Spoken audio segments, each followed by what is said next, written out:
ハロー、みんな光ってる？大気圧。大気圧って言ってもね、感じるかって言われると全くですわ。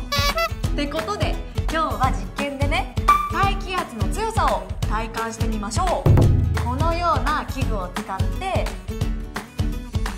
マグネブルクの半球実験をやってみます。こうやって接続口にホースをつけて中の空気を抜いていきます。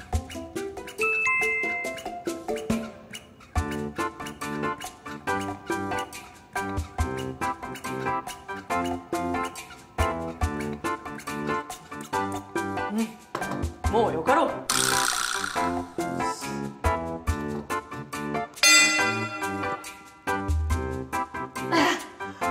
引っ張っても全然離れない。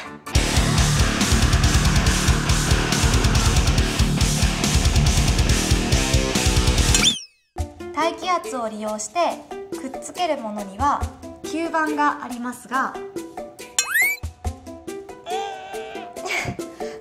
おりゃ、これは全く離れません。